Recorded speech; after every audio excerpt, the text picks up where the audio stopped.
There are layers to all the phrases in the Lord's Prayer, aren't there? And we've been finding that as we've been making this journey. And today we need to start digging below the surface of what this phrase, lead us not into temptation, means. And here's the rub. It, like many of them, is sometimes translated differently. This, do not bring us to the time of trial, or save us from the time of trial, is some of the ways that this line is translated. And this version of the Lord's Prayer, for those of you who've been in the Anglican Church for a long time, was the first modern language version we had that was released in something that was called Series 3. Yeah, Peter Early knows, in the 1960s. The difference in the translation, temptation or time of trial, relates to this word, perasmos. Forgive me, I'm no biblical language scholar, but it can be translated trial, temptation, test. Trials and tests are rather different from temptations in the way we think today, aren't they?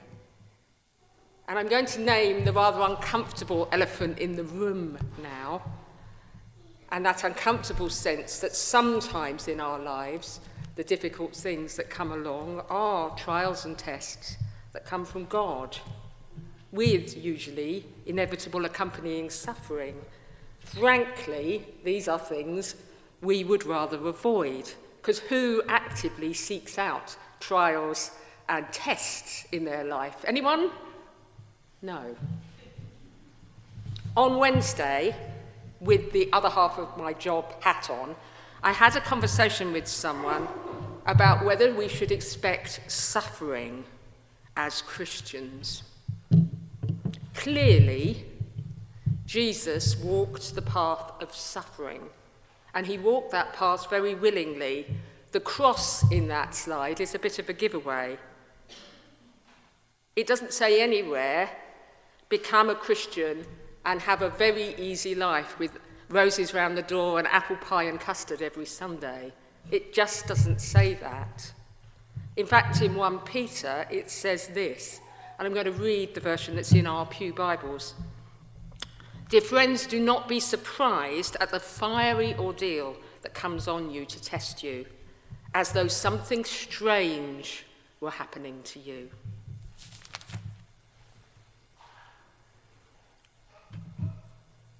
What all this means is when the going gets tough for us, it does mean in an adult way thinking about this question. Is this a test or a trial from God? Let me be clear about this. There's a lot of suffering that we experience and those around us experience that's absolutely not tests and trials from God.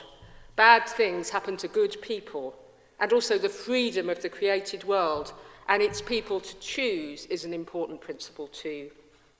Sometimes, particularly in relation to environmental matters, our short-sighted and at times self-seeking stewardship may well be having a greater part to play in the difficulties we experience in our natural world than we currently understand. And sometimes, if we're really honest about it, when difficult things come along, we might have had a hand in it through our poor choices. As Christians, we give over control of our lives and our hearts and our actions and all that we are to our loving Heavenly Father God, who made us and loved us.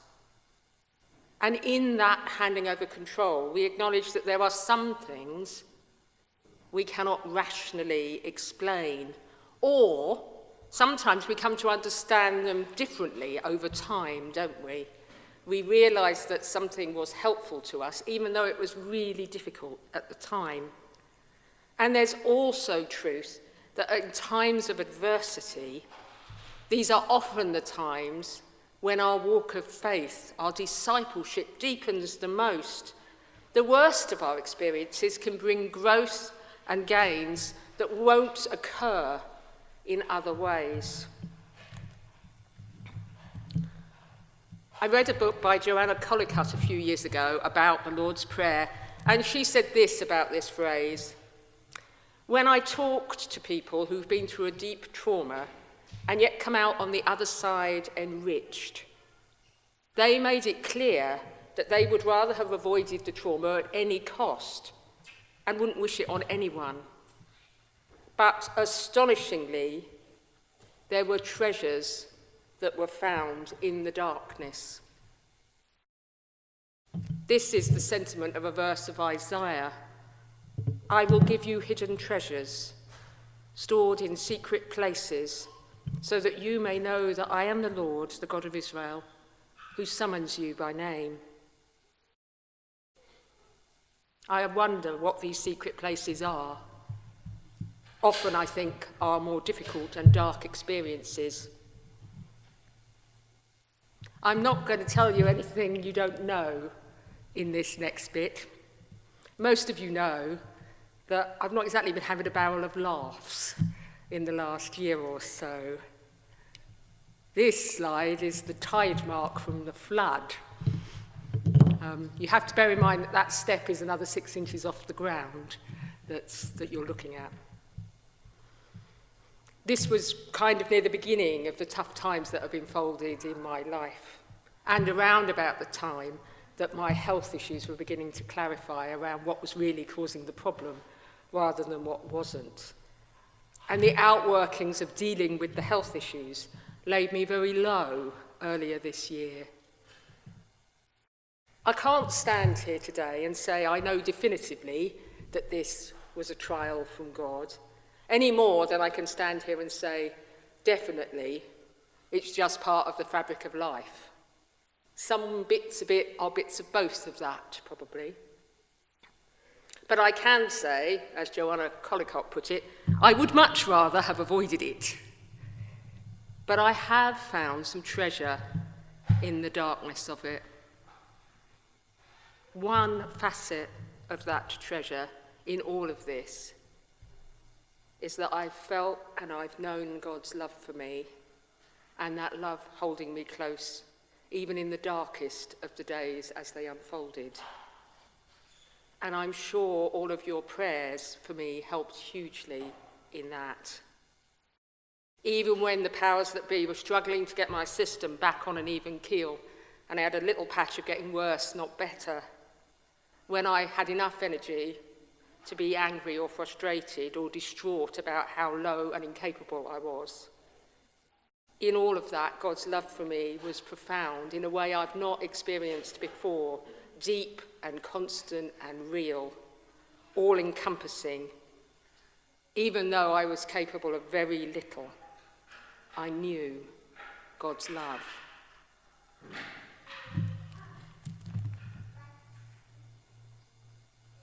Going back to the easier territory of the example of Jesus, Jesus was fully human, and we know he understands this path of trials and testings and temptations and suffering. We know it from 2 incidents in his life story. This one near the end of the journey to the cross. This is in the Garden of Gethsemane.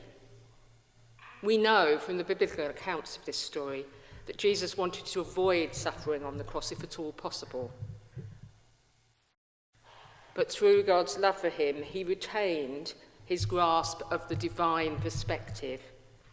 He came to understand what was going to be was the only way, and his resolve was strengthened to do that journey.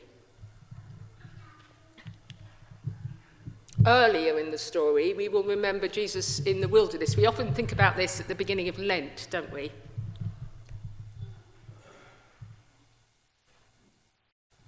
In the wilderness, there were temptations. Through them, we know the following about Jesus. Jesus could have used his special power and status to avoid the reality of being human when the devil offered him bread, but he didn't. He could have used his special power and status to rule the world when the devil offered him power, but he didn't. He could have used the special power and status he had to avoid placing his trust in God when the devil asked him to worship him instead of God. But he didn't. Jesus did none of these things, which, if you like, and more succinctly, could be put like this: no cheating, no bossing people around, no doing our own thing. As a strategy to walking the Christian life, and these thoughts really come from thinking about trials and tests, they're actually a pretty good approach to the temptations we face too. If you think about cheating in temptation terms, no cheating others out of things or cheating ourselves through our own poor behaviour choices.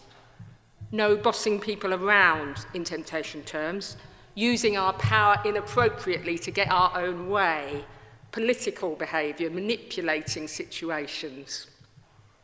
No doing our own thing in temptation terms. As Christians, we live open-hearted, allowing God to work in us. As I have said before, probably too often, all my attempts at organising God have failed over the years. Our passage from 1 Corinthians that Juliet read us made this clear. No temptation has overtaken you except what is common to mankind, and God is faithful. He will not let you be tempted beyond what you can bear. And when you are tempted, he will also provide you a way out, a way of escape, it says on the screen, so that you can endure it. The encouraging thing here is if we are open to God in the things that challenges us, God provides us with a way of escape, a way out. But we have to let God have control.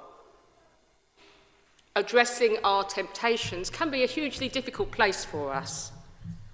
When the voice of our conscience and our shadow side collide, I spent some time trying to find an image to capture this, and this is the best that I could do. The light and dark sides to our lives occur because we are human. To address the temptations we have, we need to concentrate on our spiritual development. That was why Juliet read that very short bit of the gospel, where Jesus exhorted us to walk in the light and concentrate on walking in the light. Nourishing the spiritual side of our lives is the most effective way of countering the power of temptation. This will mean seeking appropriate help and counsel, prayer, focusing on God's love for us. Working on it will help us to become more aware of the needs of others and the need to respond to God's generous love in all of ourselves and all of our lives.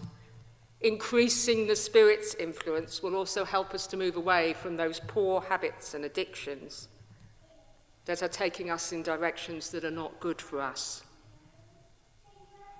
We particularly need to focus on areas where we seek to be served and not to serve, and areas where we struggle with power and control, either using the power we have inappropriately or trying to control things to our own ends. Which really takes us back to that summary I said before: no cheating, no bossing people about, no doing our own thing.